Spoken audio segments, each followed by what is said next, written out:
Okay, so I'm going to be straight up honest. That electric sound when the logo pops up scared the ever-loving shit out of me because I wasn't paying attention. I'm just letting you know up front. Welcome, everybody, to the 5280 podcast. I am your host, Mundungus Creevy, along with my co-hosts, as always, Cameron Parker, Glenn Hauser, and Gage Madrid. First of all, thanks so much to Cameron and Gage and Broncos Avenue for filling in for me and Glenn last week so we could go to our daughter's softball games. We decided we'd leave it to the childless single guys take over the show. How about the young guns? Like, just the say young guns. Well, except for Cam, he's like 2 years younger than we are. The younger gun. Okay, by we I mean me, because good Lord, Glenn. But I'm just a resident. Yeah, we're gonna get a walker for Glenn's birthday. He's still got that tapioca pudding from the nursing home. But no, we do greatly appreciate you guys filling in for us. It was a fantastic show last week, so appreciate it. I love the fact that the network was built to where we can have people step in for us when things need to happen, when we got family issues. So I greatly appreciate it. Love you guys very much. How has everybody's week been? Still recovering. Yeah, I kind of still recovered from that Denver Nuggets high, if you will. What is it? A week to the day now that the Nuggets are NBA champions. So it's right? just, and Michael Malone is everywhere. Yeah. So it'll be interesting to see, what continues with this, because this high is going to be like from the entire offseason and into the next season. So, but I love it. The Denver sports fan base gets another championship, and it's their first championship for the team history. And I guess I didn't get a chance to obviously talk to you guys, obviously, with the championship, but what was your guys' initial reaction to it? Glenn, you first. Emotional. Been a Nuggets fan for over 40 years, so I mean it was that was pretty exciting, and they're such a likable group. It's unselfish. I've never seen a team so unselfish. I don't think I can't remember a superstar outside of Larry Bird that was as willing to pass the ball more than Joker. I think the guy's just spectacular. Yeah, and we did. So Bill and I were doing the live stream during the Nuggets finals, and I'll admit, same thing I did there. Like, I have not been a big NBA fan for the last little bit. I think the game has gone soft, but I was excited to watch the Nuggets play because all you hear is Jokic. Like, he's the heart and soul of the team. But when he kept getting into foul trouble and he'd go out, you would see guys step up. Like, you had Christian Brown, who's a rookie, come in, was having fantastic games. You have Bruce Brown. He'd come in and he'd light it up. You had Green come in off the bench. You had all these guys that were able to come in, step up their game, and keep the Nuggets in it and winning while Joker was on the bench. So it was exciting. I'm excited for Denver. Obviously, Broncos fan first, but I'm starting to get into the whole all of Broncos, all of Denver sports. That's why I got this shirt. Every single one on there. I figure I'm an Avs fan, a Nuggets fan, and a Broncos fan. Might as well go with the Rockies. I know they suck, but how did the Rockies get top tier? I don't know. They got above the fold. Like alphabetical? Like, is this what we're going off of? No, the Avs are at the bottom. Right? So you think it would be like Broncos, Avs at the top, right? Because they got the most. And then it would be Nuggets and Rockies. But, it should be Broncos, Avs, Nuggets, and then Rockies at the belly button. Yeah. Cam, do you have a favorite? The Rockies' little side note on the bottom. Yeah. Cam, do you have a favorite behind-the-scenes moment from the parade? No, not necessarily, but it wasn't necessarily like a behind-the-scenes moment with, say, like a Scott Hastings or anybody that was working behind, because we were standing right next to the altitude tent. But it was such a special moment, obviously, for the entire Denver sports fan base. And so to just see an amalgamation of a lot of different people and age groups. There was, I think, a lady that was like in her 80s, just soaking in the parade, like right next to us. And she even moved up to go see the parade a little bit more, obviously, because when it's crowded, you can't, see the parade. But I will say one of my So Bronco Bill's daughter was there? So, but I will say, like, one of my favorite memories of that was at the very end of the parade. Like my dad and I were getting ready to leave, and then all of a sudden there's this huge circle that started formulating, and I was like, okay, the parade, the thing just got wrapped up. I'm like, we're not doing like this big celebration, like this big mosh pit after the parade, are we? And so just like, and then we looked around, and all of a sudden it was a proposal. Someone actually proposed right next to us, like right after the parade. Obviously she said yes, but so that was kind of cool to do like a little bit of a proposal, like right after the parade. And but yeah, I will say, as far as like behind the scenes, speaking of Scott Hastings, he was pumping up the crowd, but unbeknownst to like me, I just wasn't paying much attention to it. And so all of a sudden I just look over and I see Scott Hastings obviously in the altitude tent, and all of a sudden I look over and he's shirtless, and I'm like oh, okay, this is weird. And all of a sudden he dons the ABA jersey of Carmelo Anthony that they decided to make, and then he just starts walking around the entire gated area of the altitude sports and sports radio tent, and just starts pumping people up, like doing a like a 1, 2, 3 go Nuggets kind of deal. So it was just pandemonium. I think I told Scott Hastings, I think I said it was bedlam, like in one word, like it was just bedlam down there. Cam was the one sneaking vodka in his shirt, and he takes sips. And when the dude took his shirt off, Cam's the one like, woo! the small little thing of Fireball whiskey. Yeah. This podcast is not sponsored by. Yeah. All right, so let's get into a little bit of Broncos discussion. We had Minicamp. Any updates from Minicamp? Any big things happening outside of Minicamp that you guys heard about? I mean, not really a whole lot, because obviously they're just kind of wrapping up. I will say though, this was this seemed like it was the first time that the entire staff met the media, from what I can recall, like, because they really didn't do any press conference, stuff for Vance Joseph or Joe Lombardi or Mike Westhoff or anybody else, like, so this was the first time that we actually got a chance to re-see, if you will, Vance Joseph meet the media wearing Broncos gear all over again, and get the chance to see Joe Lombardi and get the chance to hear him speak. And but I mean, yeah, there really wasn't a whole lot. I mean, aside from the fact that, for Bronco fans that were latching onto Vance Joseph, that he truly has no ill will to the organization. Like, he has no ill will at all, which should not surprise anyone. If you guys get a chance to watch the Hard Knocks series for Arizona during the season, that's not a surprise to anyone. So good. Yeah. He echoed the same sentiment in that Hard Knock series.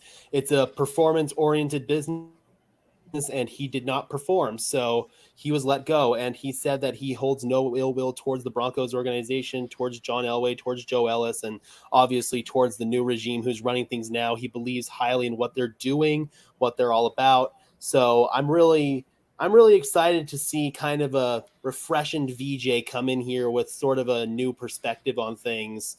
And although I have some qualms about him on the field, it's just really cool to see he still has an emotional connection with the Broncos and with the state of Colorado, obviously spending a good chunk of his adult life here, going to college at CU, and obviously with his time at the Broncos. So Vance Joseph, at the end of the day, you can always say that he is a top tier human being. I don't think anyone can dispute that. Yeah. And he also mentioned that, it wasn't a hard decision. There were two things that really played into it.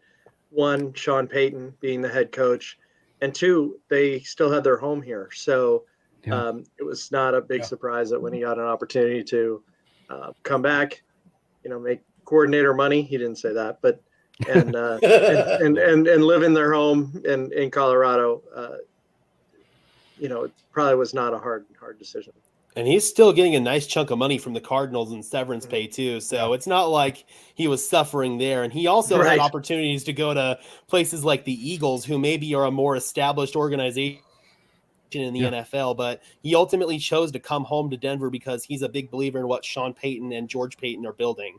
Yeah, and one of the things I liked about what he said in his press conference, and there was a story written about it, where Vance Joseph was talking about the defense, and he said basically he's just going to build on what already has been working, which is one of the questions I had is like, with Vance Joseph coming in as defensive coordinator, what's the defense going to look like?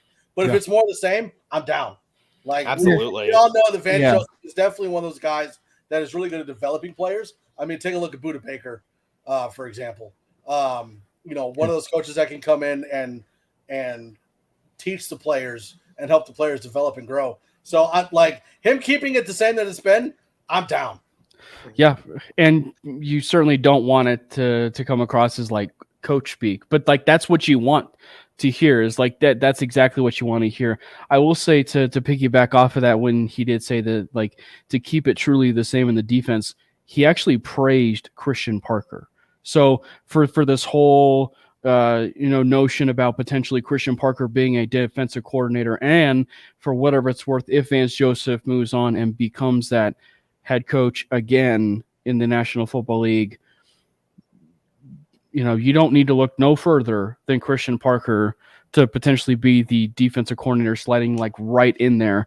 But yeah, to hear him say that he's bright, he's knowledgeable, he's just a genuine human being, and that the future's bright for him, should give Bronco fans a lot of confidence, knowing the fact that, one, there's a reason why Christian Parker lasted a few coaching staffs. Absolutely. And just to echo on Vance Joseph doing some of the same stuff schematically that we did here, Ajiro Evero, obviously the previous defensive coordinator, was a guy who had influence from both Wade Phillips as well as the Vic Fangio tree. So he brought a lot of concepts from both of those schemes. I love that. He brought a lot of concepts from both of those schemes over, whereas VJ is a guy who has those blatant Wade Phillips influences when you watch his defense. So those parts of it are going to make the transition easy, I feel like, where VJ is going to have to learn and evolve. And I feel like having that resource in Christian Parker to help him is sort of those Vic Fangio style concepts, those too high concepts, the cover or the cover six, all that kind of stuff. Not saying that VJ isn't familiar with all that stuff, but just take that sort of stuff and take it to the next level and combine it with like the defensive fronts, for example, that VJ likes to run. I feel like having that resource in Christian Parker, who was here last year, as well as veterans on the defense from last year in PS2, Kareem Jackson, Justin Simmons, they'll help VJ in his transition into this defense as much as VJ will help the players. Marcus Dixon's another one too. That was over, yeah. Well, and one of the other things I was hearing was that Sean Payton was focusing on the development of Jerry Jeudy. Mm. Did I hear that right? Yes, absolutely. Down for it. I'm fine. Cool.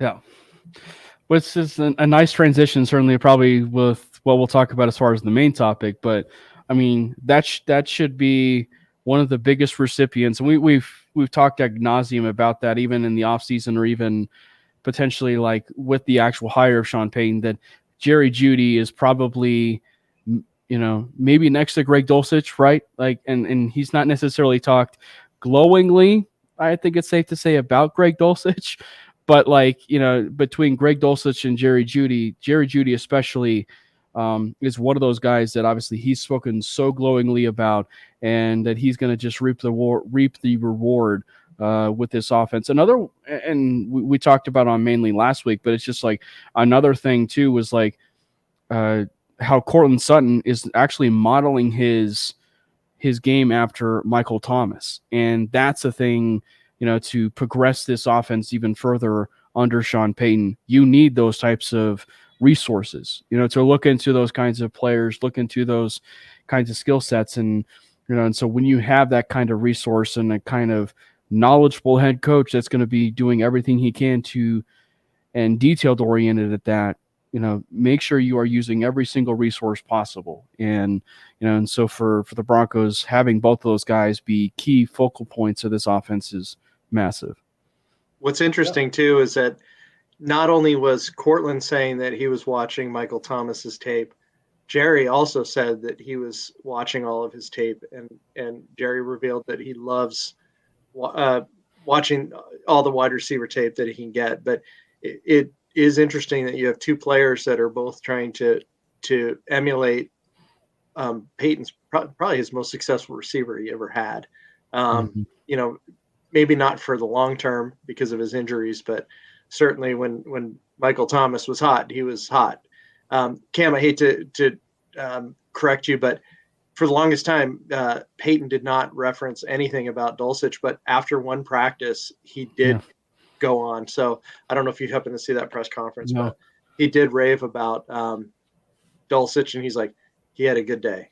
He had a good day. It was so. I think he's going to be a focal point as well. Gage, were you able to see that one? Yes. See that? Yeah, I did actually. And there were various tweets from the media. I want to say from like Zach Stevens and a couple of others that they obviously couldn't go into it too elaborately because of the new media policy, but they did say that Greg Dulcich stood out amongst the players today as somebody who looked good. So I'll take that as he made some explosive plays, which is absolutely what I want to see in this offense. And Peyton will likely run multiple tight end sets in this offense. Obviously, we have Greg Dulcich, Chris Manhertz, and he also talked about Albert Okwuegbunam, saying that he's looked good, but this is the year where he needs to essentially put up or shut up. Peyton put it as he needs to be more consistent, but when you read between the lines there, he's saying he needs to put up or shut up this year. And honestly, I feel like after being in the doghouse last year, Albert Okwuegbunam is really going to be a guy who's going to get at least the opportunity to showcase what he can do. And although he may not be a traditional Y tight end, if you will, there are still ways you can get Albert Okwuegbunam on the field, maybe as a big slot receiver, essentially line him up on a nickel. I feel like he could do some serious damage in that role, or just in just a pass catching tight end role, because his biggest drawback is as a player, as a blocker. So that's a tight end I'd keep an eye on as an under the radar guy this year that Peyton talked about was Albert Okwuegbunam. Right. Yeah. I feel like so much, talk was going to Greg Dulcich, and rightfully so with the year that he had. But I think people are kind of forgetting a little bit about what Albert Okwuegbunam could do in the tight end room with Sean Payton. Because, certainly there's one guy like Greg Dulcich, right? And, we talk about, the versatility of Manhertz and, little Jordan Humphrey too, as well. Like, the flexibility of those guys. But, Albert Okwuegbunam gives them just another guy. It's almost like, you hate to use this certain comparison, but they're almost like the same identical player. But it's like the Rob Gronkowski, Aaron Hernandez situation of just how, scary though that duo of a tight end room was.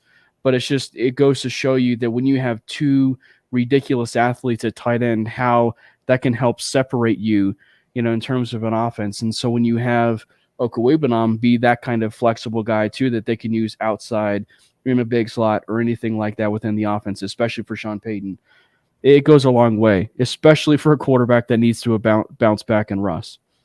Well, that was one of those things that I was kind of excited to see in minicamp was, is anybody going to break out as like the second to Dulcich? Like I think it's pretty easy to say Dulcich is probably tight end one, but then who's the two? Are we looking at Manhertz? Are we looking at Okwuegbunam? Like Humphreys? Who's that? And we still haven't talked about Adam Troutman yet, right? And he is obviously a guy who has experience in this offense, so we have to account for him as well, obviously. And I'm guessing we got to wait for training camp for that one, but. Yeah. I mean, because when does the official depth chart come out? Isn't it like sometime like, was it the latter part of July or first week of August or something like that? I can't remember when, but I think it's that third week of July. Yeah. So I think if you were to, ask me to predict it right now, I would probably say that maybe Troutman is your tight end too, next to Greg Dulcich, just because of the familiarity. I wouldn't count out Manhertz though, potentially being, tight end too. I wouldn't even be surprised too if Greg Dulcich wasn't, tight end one, at least initially on the, unofficial depth chart. I wouldn't even be surprised by that.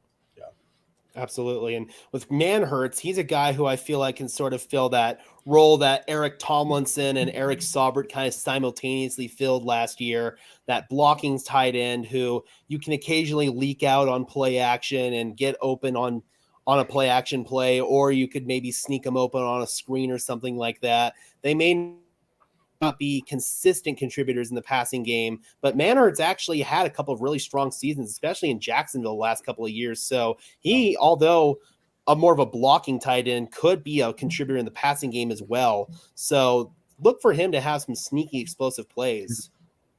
And one other thing coming out of Broncos organization, Baron Browning is going to be starting training camp on the PUP. That was from that. Was that from that knee scope that he had? Yeah.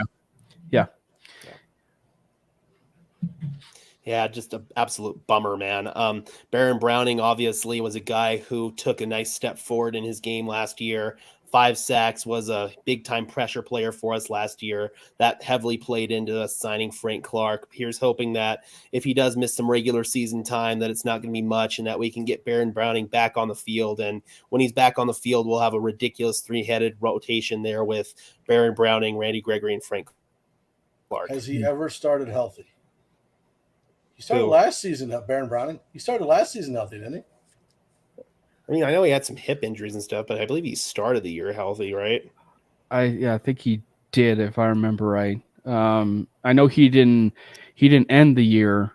He didn't end the season, well, because what was it like the year before? He also was like playing linebacker, and then I think he got injured near the end of the season or something like that. Like it's so. Yeah, but he's definitely got to be healthy for a full season. There's no doubt about it. Yep, greatest ability is availability. Mm-hmm. All right, so the biggest thing I wanted to talk about tonight, and this is per Albright, coming off of Broncos country tonight, said that the Broncos would be interested in Stefon Diggs should he become available. A trade would be difficult to pull off on Buffalo's end because of the dead cap they'd have to eat. But if there was a possible trade, he's hearing a Cortland Sutton and a third if the relationship between Buffalo and Diggs isn't fixable and the Bills decide to move on. Nothing likely at the moment, but definitely possible, which is interesting. It's more than we ever heard about DeAndre Hopkins. We really didn't hear much about that. But this one at least seems like there's a possibility that it could. But Sutton and a third for Diggs?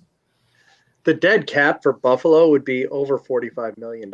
Holy crap. Yeah, 45 point. Yep. Holy crap. Yeah, so it's a great topic. It ain't going to happen. Good Lord. No. I mean, even next year, I believe if they got rid of him next year, I think it was still over 31. Yeah, it was going to be like 31 next year. So can the team that's trading for said player take on some of that dead cap hit or no? Is that not how that works?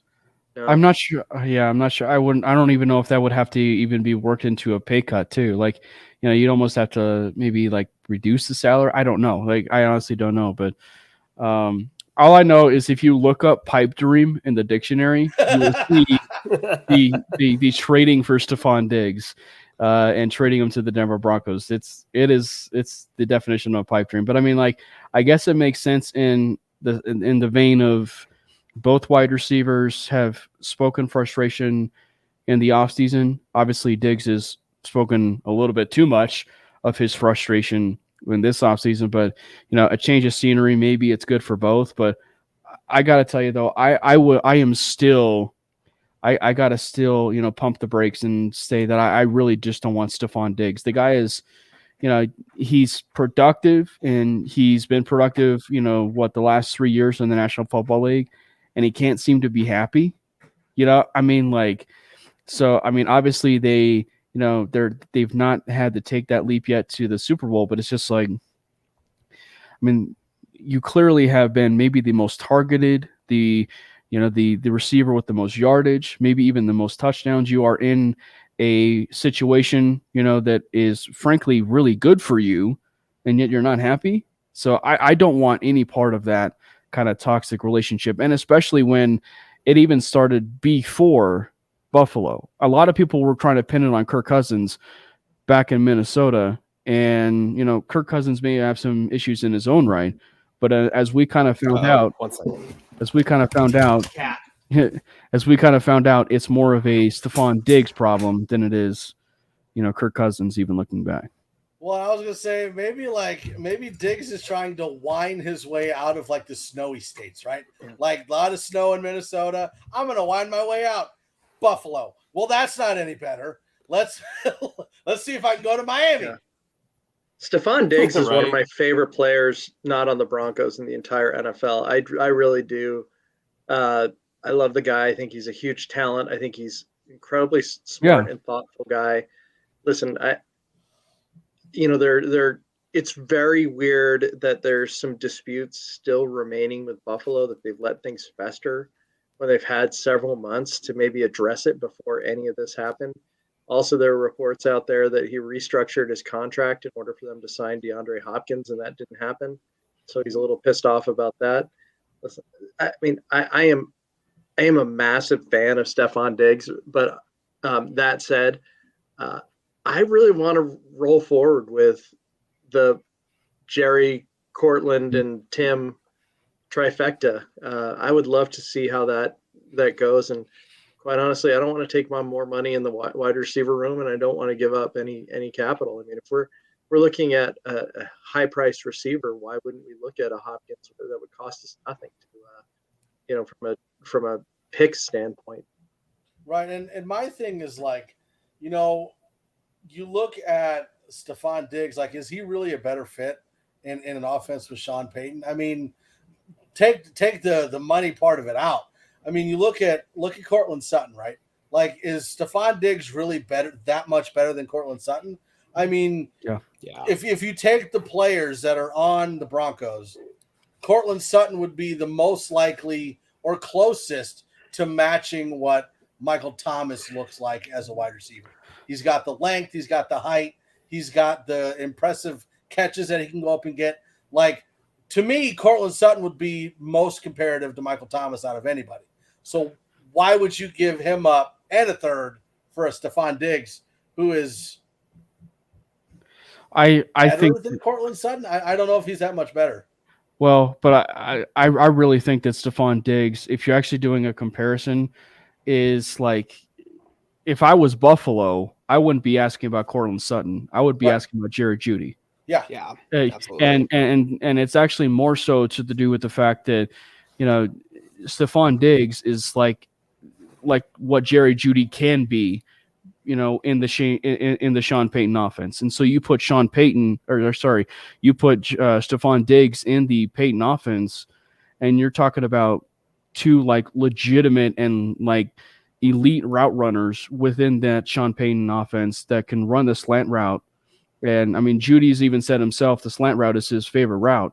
And so, I mean, like you put both of them together, both of the players who are really good in space, really good in, you know, creating, you know, a lot of separation, you know, for themselves, and, you know, maybe not necessarily the 50-50 ball guy like a Cortland Sutton, a consistent 50-50 ball guy like Tim Patrick or whatever, but like fit wise, there is no doubt Stefon Diggs fits here. It's just the other stuff I'm just not really the biggest fan of, you know. But I mean, player wise, he is a spectacular player. Absolutely, man. And a lot of people are missing the connection here. But George Payton was in Minnesota when Stefon Diggs forced his way out. And I recall when George Payton, I believe it was opening press conference with the Broncos, he was asked about something with that Stefon Diggs trade, and he very bluntly said, well, I'm not going to discuss that particular trade. And it was pretty clear there was still some resentment and some bitterness there with how that went down for Payton personally, it feels like. So I feel like, just from a personal perspective, I think George Payton probably is going to stay away from Stefon Diggs from that. And also, I feel like Sean Payton, I feel like Stefon Diggs from an X's and O's perspective would be a fantastic fit in this offense, especially filling that similar role to Jerry Jeudy. I didn't think about it from that perspective until Cam entertained it, but that actually makes a ton of sense now that I think about it. But from the X's and O's standpoint, it works out. But would Stefon Diggs really work out in a guy who, yeah, he's a player's coach, but he's also a disciplinarian in Sean Payton. Would that really mesh well with somebody in Stefon Diggs, who has voiced his displeasure with probably a similarly abrasive coach in Sean McDermott? Yeah. And Mike Zimmer as well. And Mike Zimmer too, But from a teammate standpoint, let's not forget that this is a guy that when DeMar Hamlin was taken to the hospital, Stefon left the locker room, got a ride share, and went to the hospital himself to check on his teammate. So there is some there. It's a good side of it. Like there's a lot of negativity surrounding him, and got massive heart. I just think that there's another aspect to his personality. Yeah, and I'm not saying that like I wouldn't want Stefon Diggs. I just don't know if I'd want Stefon Diggs at the cost of a third and Cortland Sutton. And that's one what of I the said reasons, too, Mike. and one of the reasons I say that is because you look at the three main wide receivers right now in the Broncos, right? You got Jerry Jeudy. He's the one that's the route runner, gets open no matter what. You've got Cortland Sutton, who's a 50-50 guy. He can go up and get whatever ball you throw at him. And then there's Tim Patrick, who's like the third down guy, sure hands, doesn't drop the ball. You got three different kinds of receivers you can throw to. And I don't know if I would want to pair two like-for-like receivers on the same team. You know what I mean? Like at the same time. Mm-hmm. Maybe, but I mean, maybe they can make it work. I don't know, but it's just the finances, maybe number one, that's just the main reason why it's not going to work too, is like the finances. They can't be able to make it work, especially probably with the current state of where things are with the Broncos cap room as well. Like, I don't even think that they can be able to make it work then. Yeah. They'd have to restructure Justin Simmons. They'd probably have to move on from somebody, and I don't know who they could move on from that has money that they could free up. So that'd be a really, really tough ask for the Broncos to find that cap space. Yeah, you'd almost think they'd have to try to see if they can restructure Russ too. With that kind of contract, yeah. I think you have to restructure everybody. Yeah. But to repeat what I said earlier, I just cannot believe that with all of the time since the playoffs ended to now, there's still an issue. Like that would have been a major focus point, your biggest offensive weapon for your top tier quarterback. It just, I'm really surprised. I don't think I can't imagine Sean Payton would ever do that. And I don't think a lot of teams in the league would let something fester like that. Yeah. Yeah. And one of the things I find interesting is that, Albright was saying that there is interest from the Broncos in Stefon Diggs. But there was also a story that came out about two other players that we've talked about, Dalvin Cook and DeAndre Hopkins. And Dalvin Cook was talking about how he would be very excited and wants to play with DeAndre Hopkins at whatever team he goes to. I mean, you would think that not having to put that much money into Dalvin Cook and DeAndre Hopkins and them being free agents would be more likely than going after Stefon Diggs, right? Yeah. But it doesn't sound that way. Yeah. Well, it's interesting that a guy who no one would give a 7th round pick for to secure his rights and who's still unemployed is now suggesting that maybe we should have a link up with another guy who's making the rounds and is still unemployed.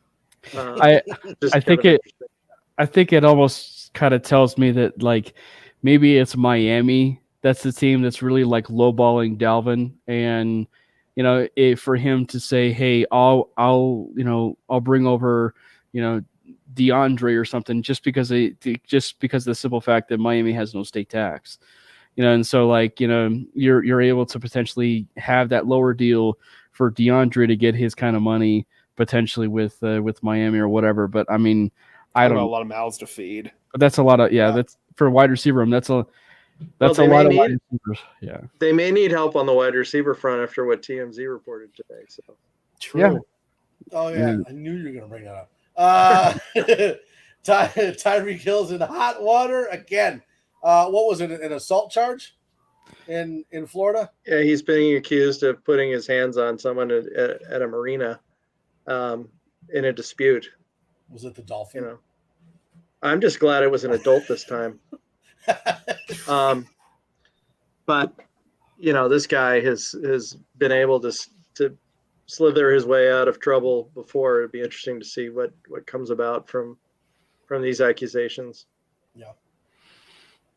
So one of the other things I wanted to talk about, PFF ranked the top 5 AFC offensive lines, and Denver was in the top 5, which I find interesting because we all have questions on how well McGlinchey and Powers are going to play with Miners and Bowles, and they're like top 5 offensive line. Do we really have a top 5 offensive line in the AFC? There's a little bit of a caveat here, though. It was only one guy that voted the Broncos in the top 5 offensive line. So it wasn't the entire Pro Football Focus team. It was one guy, and I think it was like Sam Monson or something like that. Yeah, it was. But still, I mean, please don't put context to Mike's excitement. Please. Yeah, no context needed. We're all about clickbait here, okay?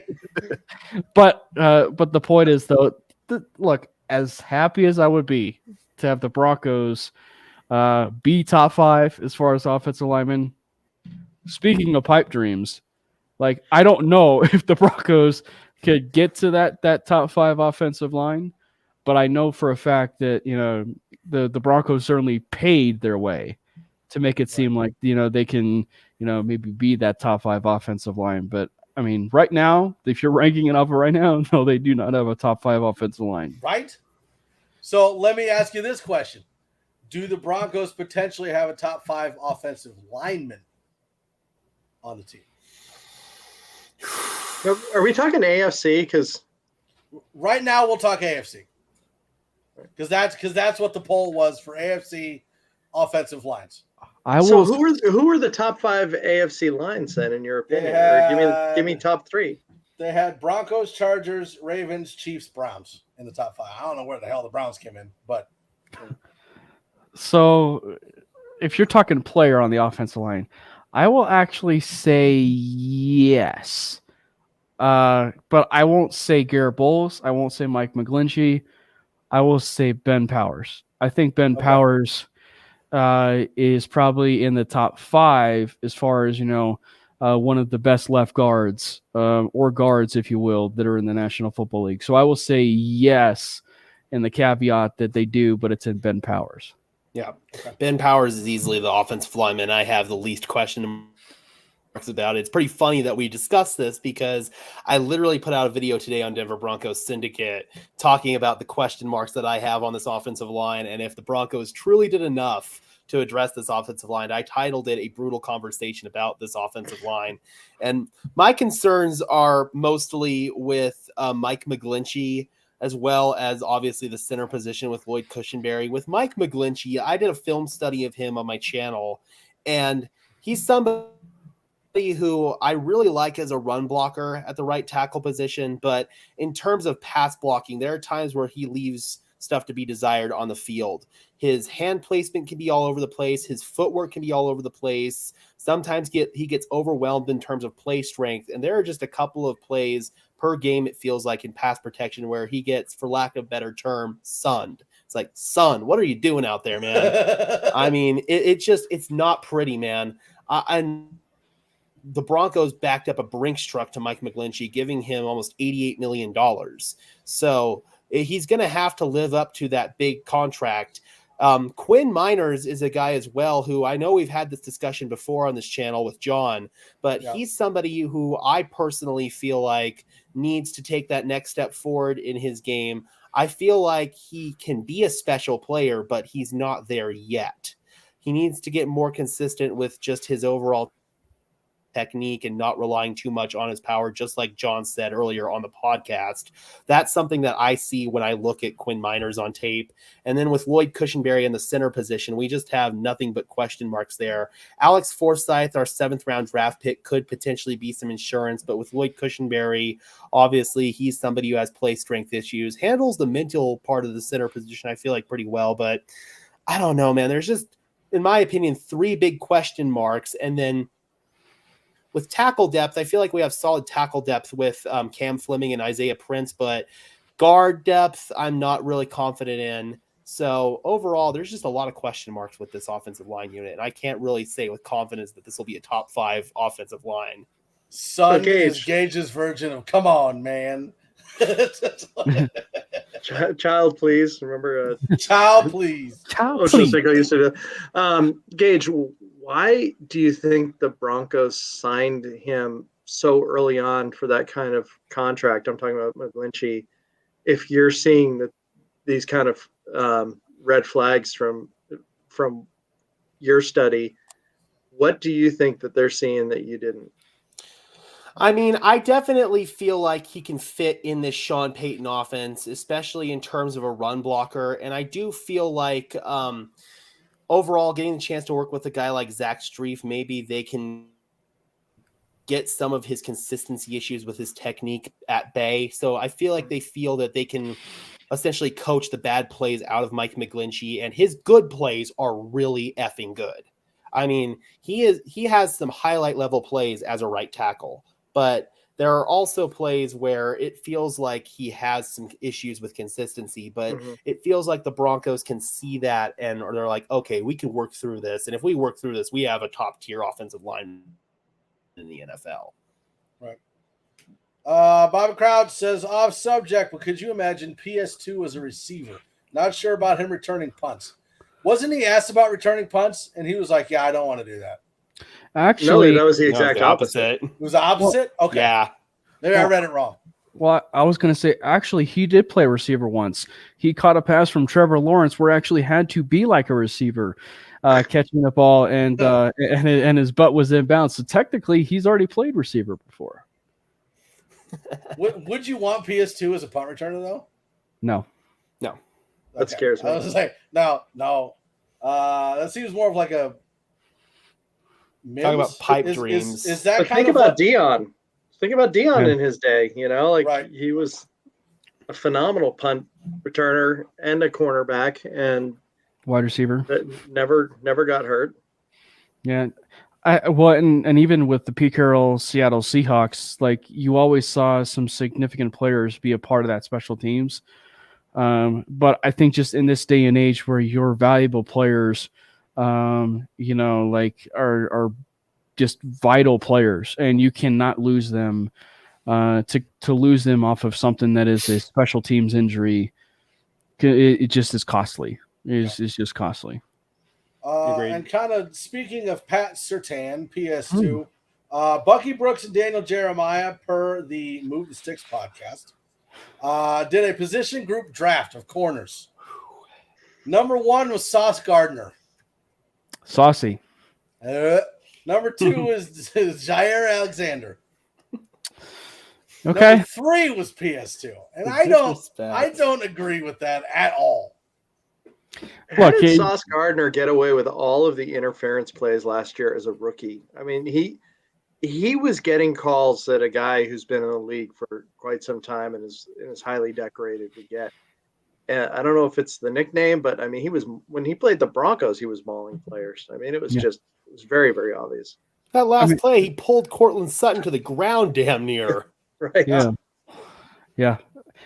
Look, and it's no disrespect. Like, it is no disrespect to Sauce Gardner, because I really think that he, right? Because whenever you're leading off with no disrespect, you actually mean disrespect, like, for the disclosure. But like, I don't know, like Sauce Gardner is a great corner. Like, he and PS2 are shaping the way that the defenses and secondary coaches are viewing cornerbacks now, like the 6'2", 6'3" rare breeds that are athletic and stuff like that. But I mean, when you look in terms of consistent, this is where I just like, why are we overthinking?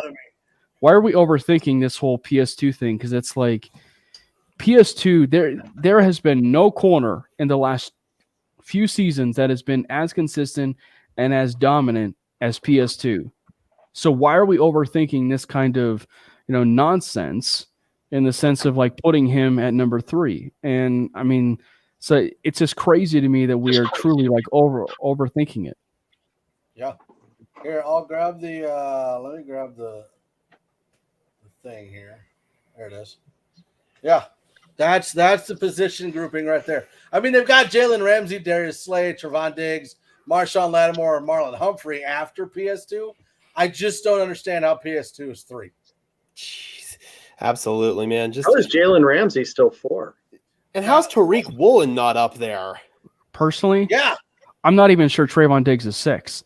Because Trayvon Diggs, like the thing that always comes to mind for me with Trayvon Diggs is when Marcus Peters was so dang good with the Kansas City Chiefs because he was intercepting all these passes. Yeah. And so it's just like I don't know if Trayvon Diggs is 6. Like and there's no question Jair Alexander is in the top 5. But it's just like, please, he's not number 2. No, absolutely not. I'm with Glenn. I don't know why Sauce is 1. I don't get it. No, PS2 is no 1. Yep. I feel like there's this national perception about PS2 because of that game against Devontae Adams where Adams basically cooked him on the last play of the game. I feel like there's this negative national perception surrounding Pat Surtain that's completely unvalid. And once again, my cat's being a jerk. Give me 1 second. What is going on? Really show this cat. We just like throwing stuff everywhere, moving the webcam. Get out of here, stupid cat. Gage is raging. Hey, that rhymes. Damn it. Gage like is fighting with his cat the whole podcast. What is happening with the cat? You little He's jumping up on my cat. desk. We need play-by-play. He's jumping up on my desk and crawling all over my other computer and just messing up my game and stuff. Yeah, jerk. Well, dude, that's what Bree's cat was doing when she used to be on the podcast. Like all of a sudden it'd be like cat butthole right in the camera. And you're like, hey, how we doing? Lucifer. Yep. Oh, Yeah. Yep. You'll probably see one of my other cats jump up here and do that too. I've got a couple in here just being absolute jerks. Just being jerks. All right. Did we cover everything? Anything else anybody wants to talk about? I think we're good. No. Okay, fine then. All right, so that. We got one more. What do we got? What do we got? The game on the line. What is most likely to happen? Where did that go? Oh yeah. Okay, here we go. So, yeah, go for it. Game on the line. What is most likely to happen? Patrick Mahomes completes a 4th and 30. Justin Tucker drills a 65-yard field goal. Nick Bosa gets a strip sack fumble for a touchdown. Justin Jefferson catches a one-hander for a touchdown. Or Aaron Rodgers completes a Hail Mary. Justin Tucker. You think Justin Tucker is most likely to happen out of all those? I think so. Yeah. I was kind of thinking Mahomes. The 4th and 30, because you know he's going to Kelsey. I mean, this to me That's is so unlikely, though. How many 4th and 30s in the history of the NFL have been converted? Well, and at the same time, how many 4th and 30s would they have? Well, right. Because again, like Hail Marys are rare. And why do we like singling out like Aaron Rodgers? I mean, like Hail Marys are rare anyway. And a one-handed catch that happened to be like the catch, by Justin Jefferson, who maybe was the best or is the best wide receiver in football. Like that's rare. A strip sack. I would probably, if you were to rank it, maybe Justin Tucker, Bosa, Mahomes, maybe the Justin Jefferson catch and then the Hail Mary. Because I feel like the Hail Mary play is like, the most rare play that you could really ever achieve. Certainly in football it seems, but like the 65-yarder, I don't know, it just is a landslide. Well, like for me, I don't know why it's Nick Bosa getting a strip sack fumble for a touchdown. I think it would more likely be TJ Watt that would get the strip sack fumble for a touchdown. Yeah, him, maybe Myles Garrett, Aaron Donald. Yeah, man, Aaron Donald. I feel like after the year he had last year, he needs more respect put on his name, man. A lot of people still aren't putting Aaron Donald up there as a top 3 player in the NFL. Well, did he have a good year last year? I wasn't even paying attention to Aaron Donald. You didn't hear him a lot. By his standards, no. I mean, if people don't respect him, he'll just, swing his helmet around and, come for blood. I thought that was Myles Garrett. Oh, no. It was at training camp, remember? Oh, yeah. And then the league doesn't discipline at training camp. The teams do, and the Rams said, "Yeah, we talked to him. You're fine. Don't do that again, naughty boy." Bad. Frankly, I don't care how you hit. Bad. It was basically what I was like. Frankly, I don't care how you hit the quarterback, right? Just make sure the helmet's on your head this time. All right, well, that's going to about do All it right, for us. boys. We appreciate every single person in the chat. We love it when you guys are in there getting your comments. Makes the show go by fast. Makes it a lot more fun. Make sure you check out every show on the MHRT Network. We've got shows Monday, Tuesday, Wednesday, Thursday, Friday. The neighborhood does not kick back up until we get into the Broncos games, so make sure you watch it for that. We've got Sports Nonsense and Whiskey coming up next. And then tomorrow we've got the Wild Wild West with Rich and a whole bunch of other people that are fans of other teams, so it doesn't matter. And then you got Cam on Mainly Broncos. And then on Thursday, you've got Orange and Brew, followed by BPA. And then Friday, you got Broncos Breakdown, Bronco Bill. So make sure you check out all those shows. I'm sure there's one you like that matches what you're looking for Broncos content or Avs content. So make sure you check that out. Again, we love you all. We love the Broncos. We'll see you guys later. Peace out. Even when you feel low, you can still go. Even when you feel slow, you can still go. Even when there's no hope, you can still go. I never answer to no, man, I still go. Go, go, go, go.